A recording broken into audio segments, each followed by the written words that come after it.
ما كان محمد أبا أحد من رجالكم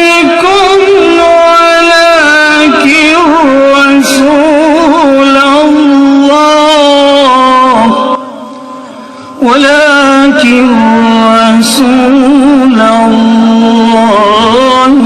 وخاتم النبيين.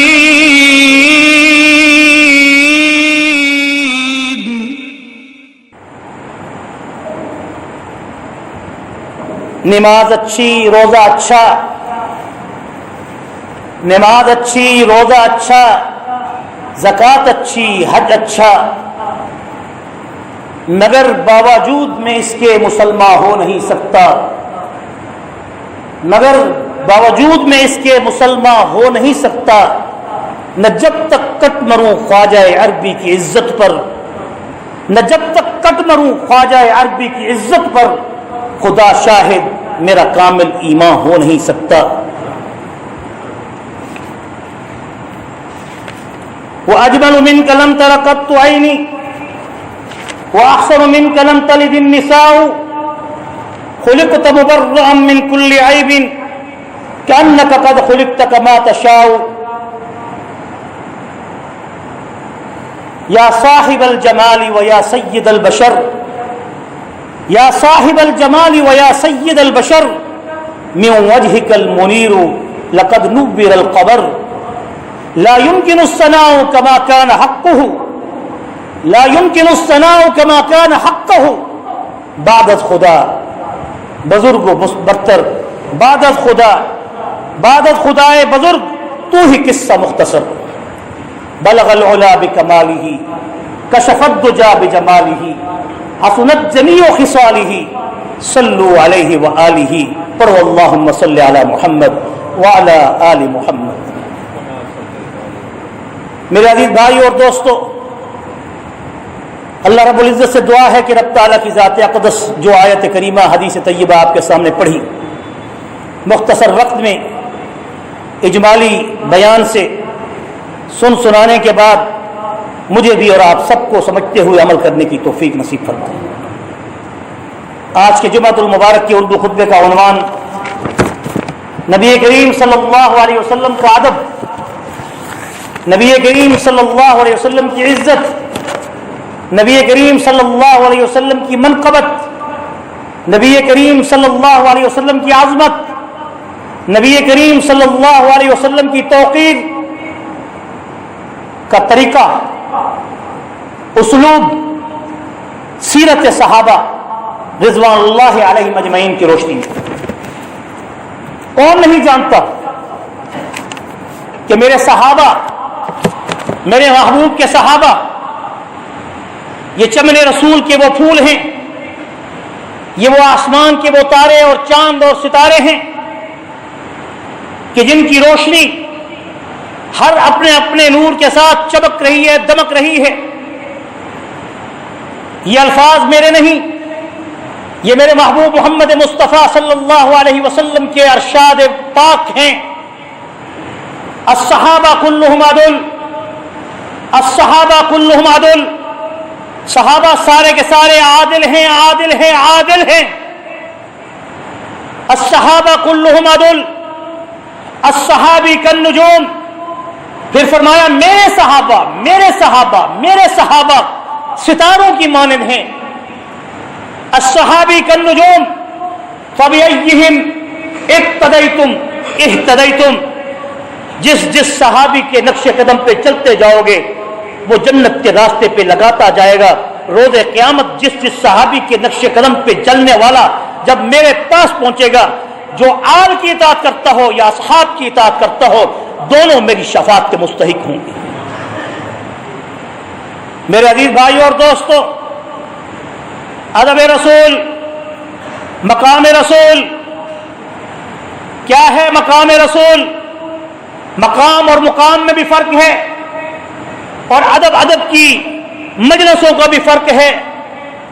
میرے محبوب محمد مصطفیٰ صلی اللہ علیہ وسلم اللہ کے نزدیک اس قدر محترم ہیں کہ جس پیغمبر کو اللہ نے معراج کرائی ہے، زمین پہ کرائی ہے، مچھلی کے پیٹ میں کرائی ہے، آرے کے نیچے کرائی ہے، یا کسی اور آسمان پہ جا کے کرائی ہے، کوئی چوتھے پہ، کوئی تیسرے پہ، کوئی دوسرے پہ، کوئی چھٹے پہ، کوئی ساتویں پہ، مگر میرے محبوب سید المرسلین خاتم النبیین محمد الرسول اللہ صلی اللہ علیہ وسلم کے ادب اور احترام اور عزت اور توقیر کا عالم اور مقام دیکھیے کہ جب جبرائیل کو اللہ پاک بھیجتے ہیں تو جبرائیل امین آ کر آپ کے قدموں سے اپنے نوری پروں کو پہلے مس کرتے ہیں، آرام سے، پیار سے، محبت سے آپ کو اٹھاتے ہیں۔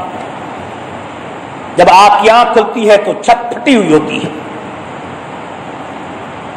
حضرت محبوب کریم صلی اللہ علیہ وسلم جبرائیل کی عادت کو بھی دیکھتے ہیں اور اوپر چھت کو پھٹا ہوا بھی دیکھتے ہیں۔ کھجور کی اور تنے کی چھت جو پھٹی ہوتی ہے، ام ہانی کا گھر ہے، آپ آرام فرما رہی ہیں، حضرت علی مرتضیٰ کی بہن ہے۔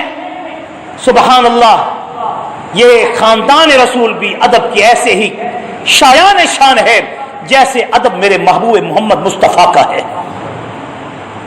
میرے بھائیوں، با ادب با نصیب، بے ادب بے نصیب، یہی وہ بات ہے کہ سب سے بڑے بڑے اعمال کر لو، نمازیں پڑھ لو، زکاتیں دے دو، حج کر لو، بڑے بڑے خیرات کر لو، اگر دل میں عظمت صحابہ، دل میں عظمت اہل بیت، دل میں عظمت رسول، دل میں عظمت علماء، دل میں عظمت قرآن، دل میں عظمت علماء حدیث اگر تمہارے دلوں کے اندر نہیں تو پھر کوئی نماز، روزہ، حج، زکات کوئی اچھا نہیں۔ اس لیے کہ میرے محبوب محمد مصطفیٰ کا فرمان ہے، لا یؤمن احدکم حتی اکون حوان تبعا لما جئت بہ، تم میں سے اس وقت تک وہ مسلمان بھی نہیں ہو سکتا جب تک کہ وہ نمازیں پڑھتا پھرے، روزے رکھتا پھرے، زکاتیں دیتا پھرے، حج کرتا پھرے، مگر صدقہ و خیرات کے باوجود جب تک کہ اس کے دل میں میری محبت کے ساتھ ادب نہیں، اس شخص کا عمل اللہ کے ہاں قبول نہیں۔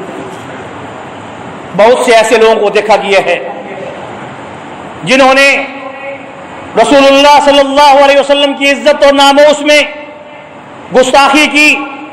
اللہ اپنے دشمن کو دنیا میں بھی معاف کر دیتا ہے، یہ قانون ہے۔ بعض لوگ ہمیں یہ بتاتے ہیں کہ حضور طائف کے بازار میں لہولہان ہوئے، پتھر کھائے، تھپڑ کھائے، آپ نے تو کوئی بددعا نہیں دی۔ آج کا مسلمان اتنا جذباتی کیوں ہے؟ ان کو اچھی طرح سن لینا چاہیے، وہ کون سے کہاں سے علم پڑھنے والے مولوی ہیں، کہاں سے وہ ہمیں یہ بتانا چاہتے ہیں۔ ہم اس محبوب کریم محمد مصطفیٰ کی بات کرتے ہیں کہ جس کے حکم پر اللہ نے حکم کیا، اے محبوب بے شک تو صبر کرتا پھر، تو معاف کرتا پھر، تو بے شک معاف کرتا رہے، لیکن آج کے بعد یہ قانون ہے کہ جو میرے محبوب محمد مصطفیٰ کی گستاخی کرے اس کی سزا سرتن سے جدا ہے۔ کہہ دو اس کی سزا کیا ہے؟ سرتن سے جدا ہے۔ پھر کہہ دو کیا ہے؟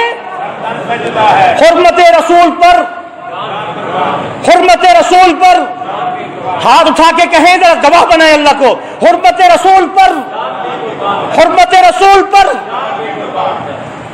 ہمیں بتاتے ہیں حوصلے، ہمیں صبر سکھاتے ہیں۔ آج کے بعد کوئی صبر نہیں ہوگا، آج کے بعد یہ اعلان ہو چکا ہے، یہ یہاں ایک مولوی کا اعلان نہیں بلکہ عالمی سطح پر اب اعلان ہو رہے ہیں کہ خبردار جس شخص سے بھی اگر رسول اللہ کی شان میں گستاخی ثابت ہو وہ اس زمین پہ رہنے کا حق نہیں رکھتا۔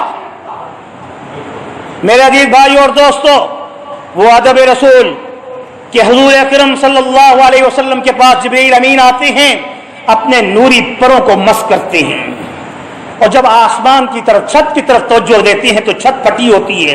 حضور پوچھتے ہیں اتنا ادب، اور یہ کیا؟ کہا اس لیے کہ آپ کے پاس آیا ہوں خر کی عادت، یعنی دروازے سے ہٹ کر ایک ایسے راستے سے جو آپ کو پیغام دینے آیا ہوں۔ آج آپ کی معراج ایسی ہے جہاں خر کی عادت واقعات آپ کو دکھائی جائیں گے۔ یہی وجہ ہے ہر نبی کی معراج سدرۃ المنتہا کے نیچے تک، مگر میرے محبوب محمد مصطفیٰ کی معراج آسمان معلی سے اوپر ورفعنا لک ذکرک، ہم نے اپنے حبیب کا ذکر اور تذکرہ وہاں تک کر دیا ہے جہاں تک میرا نام چلتا ہے، جہاں تک میرا نام روشن ہے۔ اللہ کا یہ فرمان ہے۔ اور اے محبوب، ہم نے آپ کے سینے کو بھی اتنا چوڑا کر دیا ہے، الم نشرح لک صدرک، الم نشرح لک صدرک، کہ جس سینے میں اللہ کی صفت کلام آ نہیں سکتی، آسمان، زمین، پہاڑ، دنیا کا کوئی بھی شخص، نہ کوئی مائی ایسا لال پہلے جن چکی ہے، نہ قیامت تک جنے گی۔ اللہ نے میرے محبوب محمد مصطفیٰ صلی اللہ علیہ وسلم کے سینے کو اتنا وسیع فرمایا کہ ایک طاقتور کلام قرآن مجید کو اللہ کے پاک پیغمبر نے اٹھا لیا۔ یہی وجہ ہے کہ آپ صلی اللہ علیہ وسلم کے صحابہ کرام رضوان اللہ علیہ اجمعین آپ کی عزت و عظمت میں اس قدر آپ کے سامنے ادب کے ساتھ بیٹھا کرتے تھے۔ لوگوں میں یہ بات آپ کو اس لیے بتانا چاہتا ہوں، میرے محبوب کے بعد میرے محبوب کے وارث علماء ہیں، میرے محبوب کے وارث اولیاء ہیں، وہ اولیاء، وہ علماء، وہ محدثین، وہ مفسرین، وہ مدرسین جو دین کی خاطر اپنے وقت کو وقف کیا ہوا ہے، دنیا کی خاطر تمہارے در پہ نہیں آتے۔ ان علماء کی قدر بھی، عزت بھی، شرف بھی، مقام بھی تمہارے اوپر ایسے ہی واجب ہے جیسے کہ محبوب کریم محمد مصطفیٰ کو۔ خیال کرنا، کسی اللہ والے کے دل کو نہ دکھانا، کسی اہل علم کے دل کو مت دکھانا۔ من عاد لی ولیا فقد آذنتہ بالحرب، جس شخص نے میرے ولی کے دل کو دکھایا، اللہ کہتا ہے میرے خلاف اس کے لیے اعلان جنگ ہے۔ محبوب کریم صلی اللہ علیہ وسلم کے صحابہ مشاورت کرتے تھے، آپ کے ساتھ بیٹھتے تھے۔ حدیث شریف میں آتا ہے، بخاری کی حدیث ہے کہ آپ صلی اللہ علیہ وسلم جس وقت صحابہ سے مخاطب ہوتے تھے تو صحابہ کی مجلس میں صحابہ کرام رضوان اللہ علیہم اجمعین آپ کی مجلس میں آپ کے چہرے کو آنکھ بھر کر نہیں دیکھ سکتے تھے۔ ایک تو ادب کا مقام تھا اور ایک جمال مصطفیٰ کی انتہا تھی کہ حسن جب بڑھتا ہے تو روب ڈال دیتا ہے۔ میرے محبوب کو اللہ نے حسن جمال ایسا کیا، وَأَجْمَلُ مِنْكَ لَمْ تَرَكَتْ عَيْنِي وَأَجْمَلُ مِنْكَ لَمْ تَرَكَتْ عَيْنِي وَأَجْمَلُ مِنْكَ لَمْ تَلِدِ النِّسَاءُ كَأَنَّكَ قَدْ خُلِقْتَ كَمَا تَشَاءُ يَا صَاحِبَ الْجَمَالِ وَيَا سَيِّدَ الْبَشَرِ مِنْ وَجْهِكَ الْمُنِيرِ لَقَدْ نُوِّرَ الْقَمَرُ۔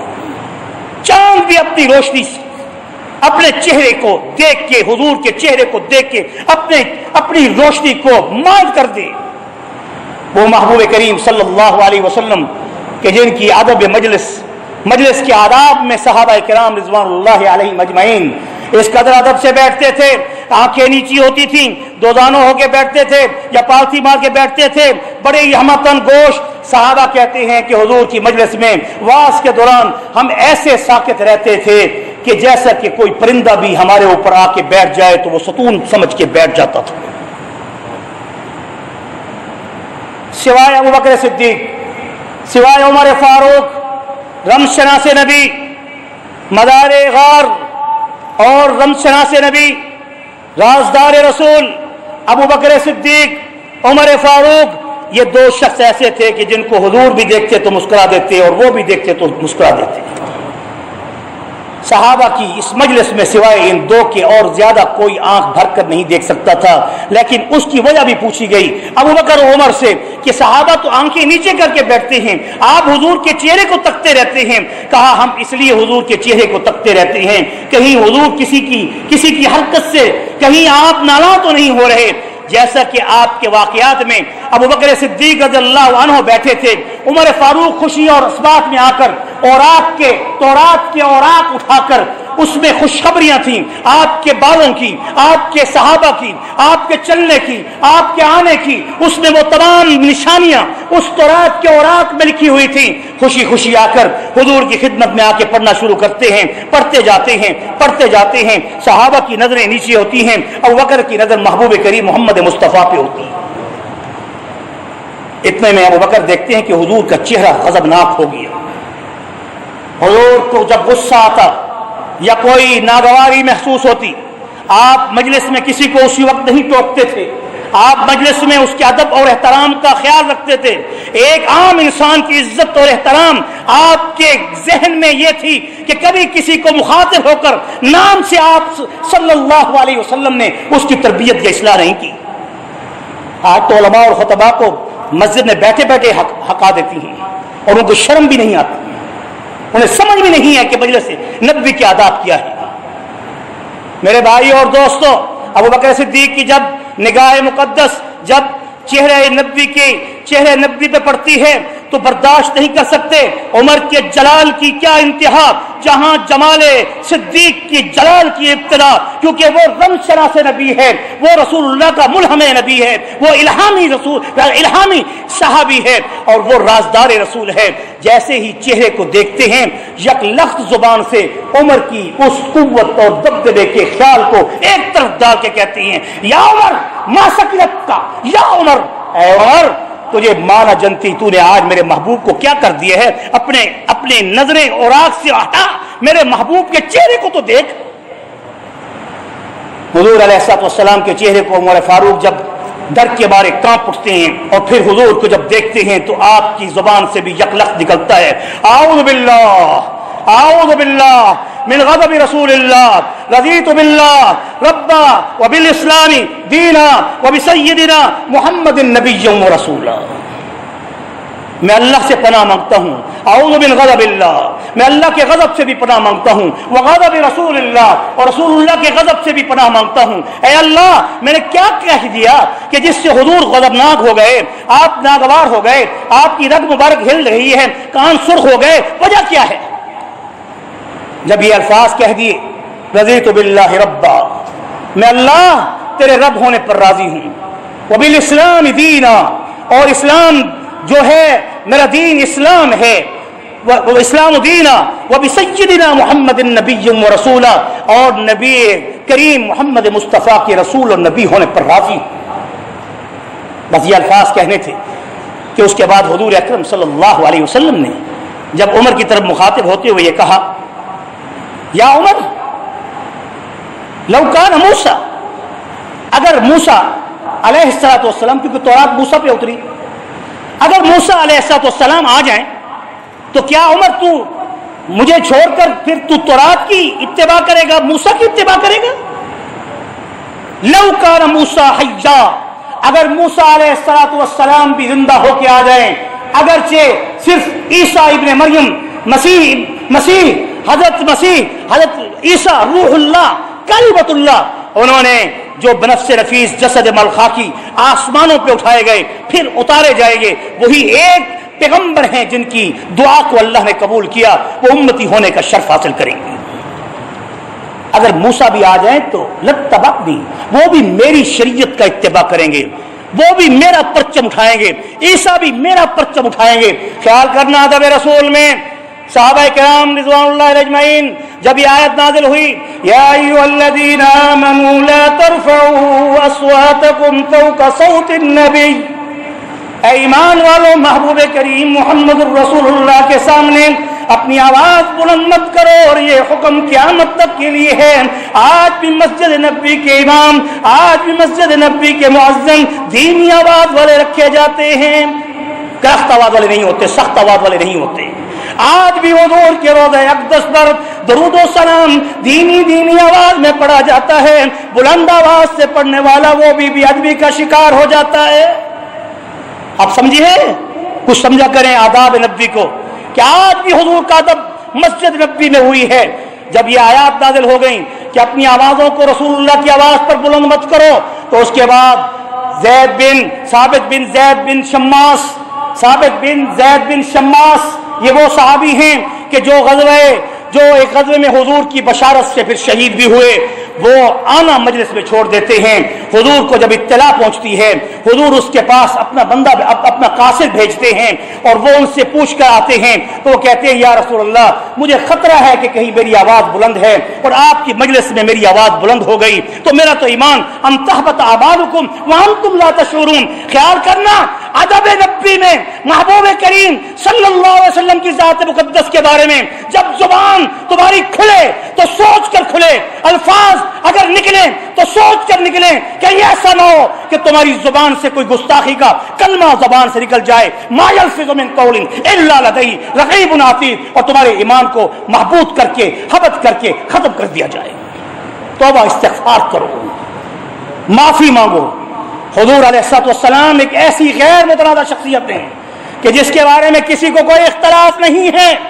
تمام مسالک تمام ہمارے اہل سنت والجماعت یا کلمہ گو مسلمان جو اصحاب اور آل کو ماننے والے، ان سب کا اس پر اتفاق ہے کہ حضور علیہ الصلوۃ والسلام خاتم النبیین ہیں.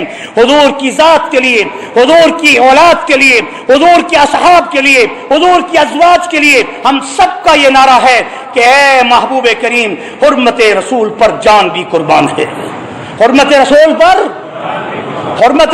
پر خاکے بنانے والوں، تم خاکے بنا کر خاک ہو جاؤ، خاک آلود ہو جاؤ. ہمیں تمہارے خاکوں کو دیکھنے کی بھی ضرورت نہیں. خبردار ہو جاؤ. جہاں فرانس کی اس پروجیکٹس کا ہم نے بائیکاٹ کیا ہے، وہاں ان کے کارٹون جب آئیں تو اس کو بھی ڈیلیٹ کر دو، کوئی دیکھ بھی نہ سکے، کسی کو جرأت بھی نہ ہو. وہ ویب سائٹ بھی بند کر دو. اگر حضور سے سچی محبت کا دعویٰ کرتے ہو، یہ کیا سچی محبت ہے کہ اس کو شیئر کرتے ہوئے آگے بڑھ رہے ہو؟ یہ کیسی محبت ہے؟ یہ تو توہین کو آگے تم کر رہے ہو. ختم کر دو اس کو، اور اپنے دل میں ارادہ کر لو کہ اگر جان بھی دینی پڑی تو اے محبوب ہم اپنی جان بھی دیں گے، اولاد بھی دینی پڑی تو اپنی اولاد بھی دیں گے. کہو انشاءاللہ. وآخر دعوانا ان الحمدللہ رب العالمین.